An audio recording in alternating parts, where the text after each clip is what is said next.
Assalamualaikum warahmatullahi wabarakatuh. Kali ini masalah ringan ya. Betapa pentingnya pengalaman itu dalam mempengaruhi keputusan kita, mempengaruhi penilaian kita. Jadi informasi itu bisa jadi A, bisa jadi B, itu kadang tergantung dari pengalaman.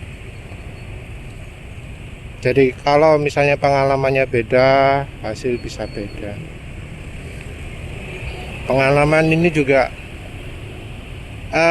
kadang butuh pemahaman juga. Pengalaman dengan pemahaman berbeda, hasil bisa beda. Jadi ini yang membuat orang jadi salah memprediksi, jadi salah ambil keputusan, jadi salah menilai. Karena ada beda dari pengalaman dan pemahaman. Penulis mungkin sudah sering ya ngasih contoh dunia oli. Contohnya soal oli full sintetik dan mineral. Dari sisi pemahaman sudah beda. Dari sisi pengalaman ya ini juga beda. Jadi pengalaman itu adalah misalnya mencoba oli dari merek yang sama, keluaran sekarang ya, produksi akhir-akhir ini, dari tipe mineralnya, dari tipe full sintetiknya. Orang ada ya yang ngomong semua oli itu sama saja. Tapi ketika antara mineral dan sintetik, orang pasti ngomong full sintetik lebih baik. Padahal sebelumnya dia ngomong semua oli sama saja. Dan ketika penulis ngomong bahwa oli mineral dan sintetik itu sama saja, orang malah jadi nggak percaya. Padahal di satu sisi dia ngomong semua oli sama saja. Ketika penulis mengkonfirmasi bahwa memang nggak ada bedanya antara oli mineral dan sintetik, itu malah jadi nggak percaya.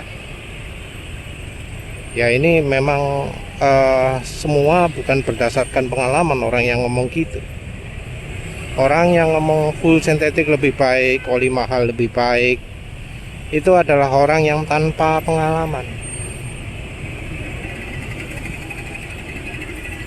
Cuma pasar percaya bongkokan sama pabrikan. Kita pakai contoh nyata lah.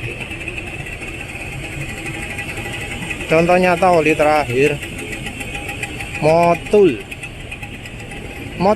penulis beli 2 langsung karena untuk membuktikan apa bener oli lebih mahal itu lebih bagus.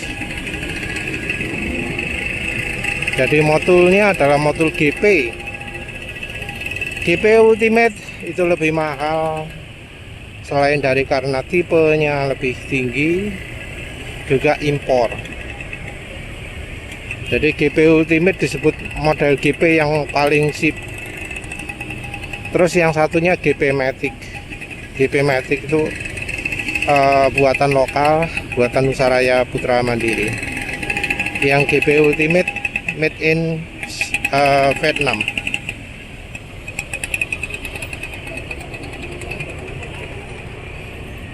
Jadi oli lebih mahal made in Vietnam, tipe lebih tinggi, versus GP Matic oli buatan lokal, tipe paling murahnya.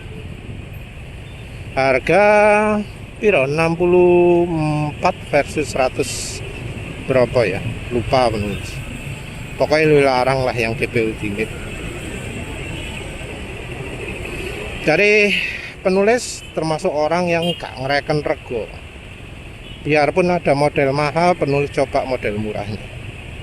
Dan hasilnya adalah ya ternyata kalau kita ngomong keawetan di pemakaian motor Matic, yang lebih awet itu adalah yang GP Matic. Apa yang GP Ultimate nggak bagus? Ada bagusnya. GP Ultimate lebih bagus dari sisi base oilnya. Ini juga kelihatan dari uji pemanasan, uji panggang oli. Dari uji panggang oli jelas bahwa yang GP Matic olinya lebih cepat hitam, lebih cepat rusak. Tapi ya karena aditif dari oli GP Matic itu lebih banyak, ya jadinya lebih awet. Sebelumnya juga penulis sudah nyoba oli Total, oli dari Pertamina, oli kemana ya. Pokoknya kita harus ngomong standar baru loh ya. Kalau standar lama ya beda lagi. Jadi kalau standar lama misalnya oli Petronas kemasan lama sing belum ribuan angkane, sing masih 500, 300, 200, 1000 ya. Soalnya kan sekarang wis tipene 7000, 9000 piro lah wis sembuh wis lali. Tapi yang jelas kalau soal oli, harga mahal nggak menjamin olinya lebih awet, nggak menjamin olinya lebih bisa menjaga membuat mesin halus lebih lama. Seringnya malah yang tipe lebih mahal kalau sekarang ini ada kecenderungan malah lebih cepat rusak olinya, lebih cepat bikin suara mesin kasar, lebih cepat turun performa olinya, lebih cepat rusak olinya. Dan ini sumbernya adalah pengalaman, nggak sekedar yo moco deskripsi di botolnya oli. Ya zaman sekarang orang kok masih percaya sama tulisan di kemasan. Mau saya nggak tahu kalau sekarang ini zamannya penipu. Ya semoga saja masih belum sampai pada level dimana penipu itu lebih dihormati daripada orang jujur ya. Amin. Dan balik lagi lah ke pengalaman. Pengalaman ini juga ya harus dibilang mahal ya. Jadi banyak ilmu-ilmu yang penulis dapatkan dari orang yang punya pengalaman. Saya mas pakai minyak gorengnya 20%. Di 200 km mobilnya itu olinya sudah jadi bubur. Jadi kayak ada serpihan-serpihan kayak remah-remah di dipstick. Rupanya keraknya rontoknya kencang. Terus ada juga pakai 50%. Saya mas 50% di mobil. Alah saluran oli jadi buntu mas. Lalu juga ada misalnya saya 10% di 5000-an kilometer ternyata mesin sudah lebih bersih. Kelihatan apa varnisnya itu ada yang makin bersih. Dari sisi lumpurnya juga makin bersih. Saya mas pakai oli Shell, beli di SPBU, tapi masih kena lumpur mobil saya. Juga pengalaman berbagai macam, nggak bisa melakukan pengalaman. Ya penulis sendiri percaya dengan pengalaman-pengalaman tersebut. Tentu ada filter ya, karena kadang ada yang menipu. Ditanya motornya apa, nggak jawab. Ditanya minyak gorengnya merek apa, nggak jawab. Karena untuk mereka yang sudah menjalani langsung, ya pasti tahulah beda minyak goreng itu beda efeknya ke mesin. Kalau sampai nggak nyebut itu mencurigakan. Jadi kalau ada yang sharing pengalaman, ya pasti sering sharing juga merek minyak gorengnya, merek kendaraannya, karena tahu beda merek minyak goreng bisa beda efeknya, beda kendaraan bisa beda efeknya juga.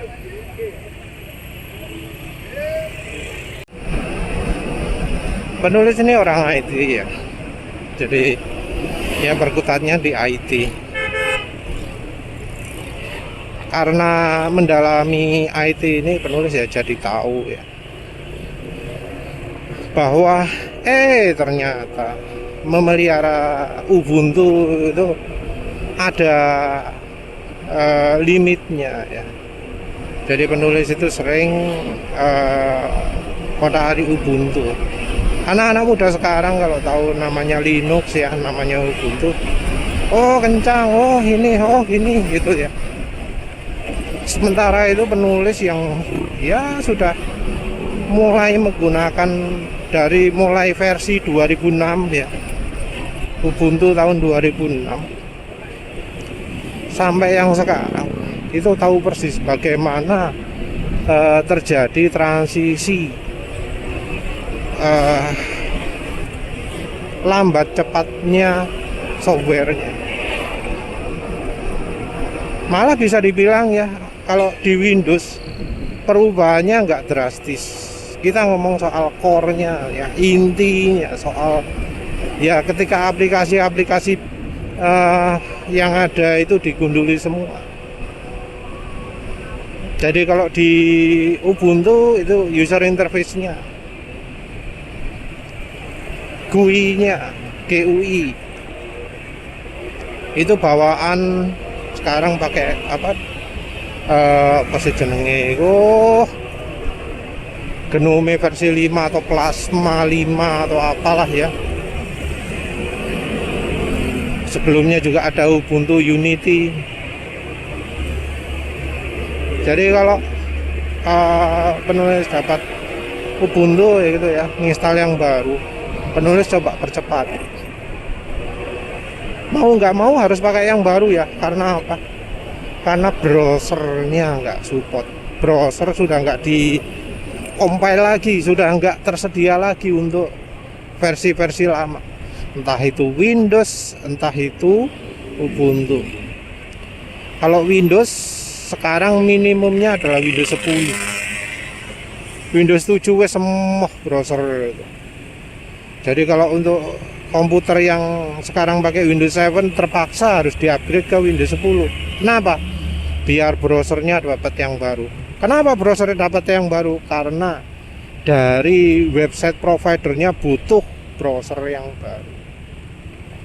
Padahal aslinya secara fitur nggak begitu penting lah ya. Cuma fitur yang istilahnya cuma visual tok, secara fungsional nggak ada bedanya. Website dari pemerintah terutama dari pajak atau juga dari bank ya, makso harus pakai browser yang paling baru. Kalau nggak baru ada masalah. Seperti terakhir website BRI itu ya, untuk ngisi entry data itu nggak bisa pakai Chrome versi terbaru untuk Windows 7 32 bit, mintanya Windows 10. Kalau pakai Chrome-nya versi Windows 7 32 bit versi 115 itu ada bagian yang nggak bisa muncul, nggak bisa tampil. Dan ini tetap terjadi walau user agent-nya diganti dengan yang baru. Jadi user agent itu adalah settingan di mana web servernya nanti menganggap kita ini pakai komputer yang paling baru, pakai OS baru, pakai Chrome versi terbaru gitu ya. Dia kali gitu tetap gak mau. Berarti ya memang ada fitur di browser terbaru yang pakai Firefox ternyata bisa. Cuma kalau Firefox ono kelemahannya pisan. Firefox itu punya bug. Jadi kolom entryan data itu kalau pakai Firefox nggak bisa berubah. Jadi kita buka Facebook pakai Firefox, itu kolom komen itu nggak bisa diisi, nggak bisa diketik. Walau ada trik sih. Trik yaitu kita buat entry-nya di notepad dulu, di copy, baru dipaste di kolom isian itu, baru mau. Jadi ya untuk yang Windows 7 yang buka websitenya bank terpaksa pakai trik itu. Cara yang paling benar, yang paling diterima, yo upgrade Windows. Upgrade Windows sebenarnya yo bisa dibilang mudah ya mudah, sulit ya sulit. Yang sulit itu kalau setelan usernya banyak, nah itu repot. Windows XP sekarang ya gak iso jalan karena apa? Browsernya gak support. Ubuntu juga sama, browsernya gak support. Nah, banyak orang ya yang kemudian ngomong bahwa Ubuntu itu lebih cepat daripada Windows 10, Windows 11 gitu ya. Penulis asli nggak setuju. Makin baru Ubuntu itu makin lama. Ini ya mungkin karena memang standar hardware di tempat kerja penulis itu rendah ya, nggak tinggi. Jadi komputer 20 tahun lalu masih ada yang aktif sampai sekarang, karena memang ketika membuat request untuk hardware selalu pilih yang bisa sangat awet, dan ternyata awet sekali.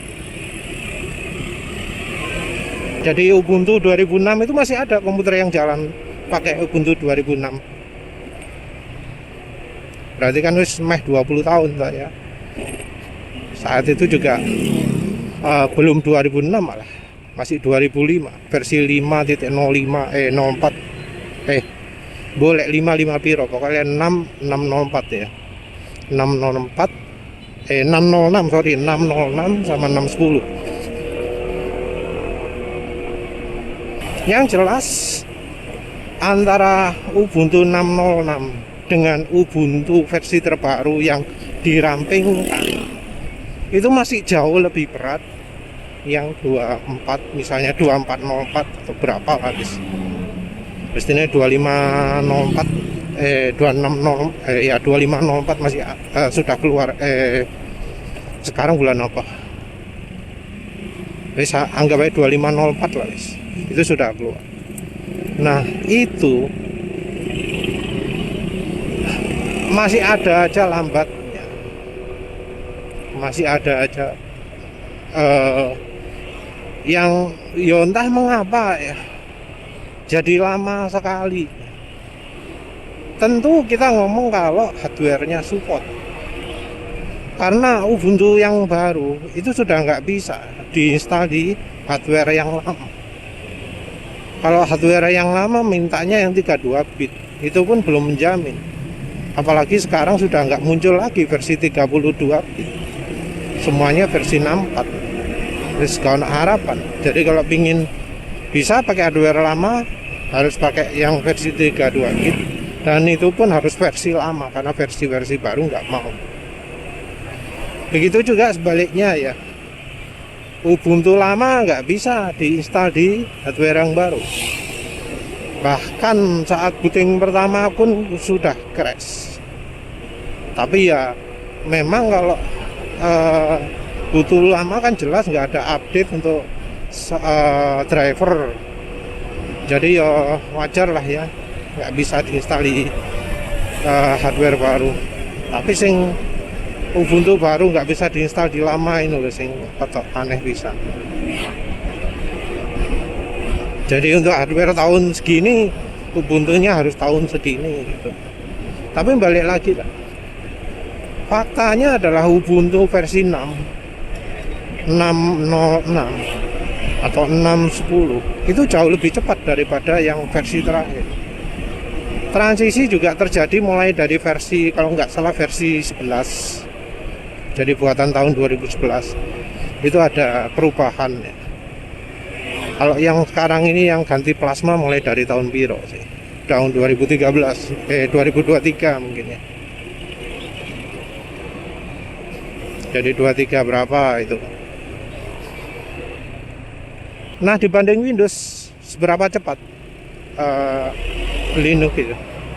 Kalau kita ngomong Ubuntu yang sudah digunduli itu secara respon itu kalah cepat dibanding dengan Windows. Kita ngomong respon dulu ya.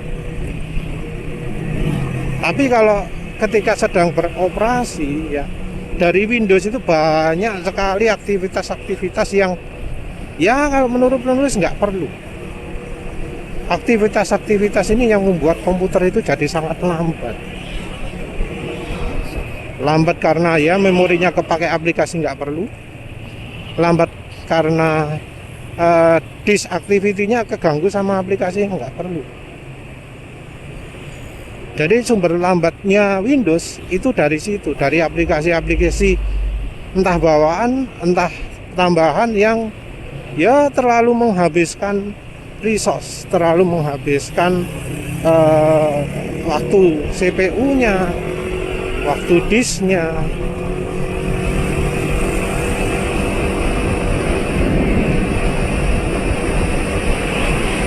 Tapi kalau semuanya itu sedang nggak sibuk, Windows itu banter. Secara respon keyboard, secara respon mouse, respon terhadap user itu kenceng.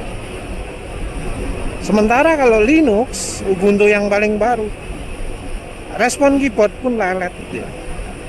Nggak lincah, nggak cepet. Padahal itu dalam kondisi belum diisi apa-apa. Dan walau sudah digunduli ya pakai GUI yang paling ringan atau apa, nggak banyak berubah. Karena yang bikin Linux lambat itu dari core-nya, dari kernelnya. Karena kernelnya terlalu dioptimasi, misalnya untuk AI, untuk database, jadinya untuk pemakaian harian lambat.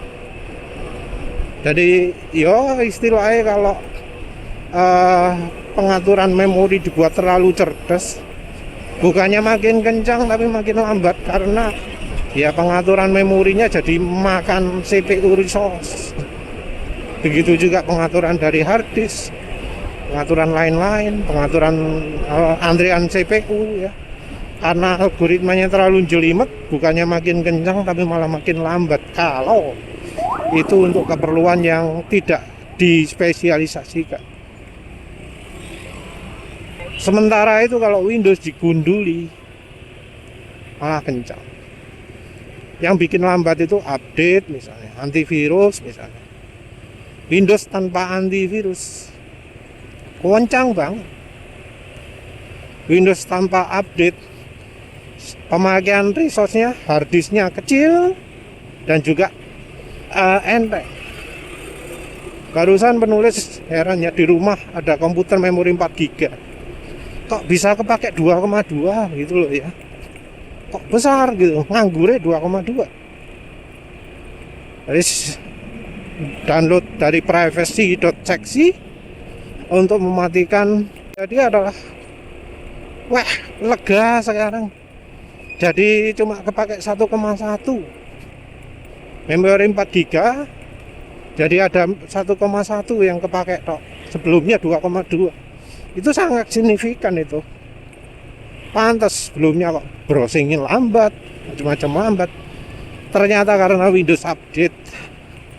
Setelah diurangi, banter guys.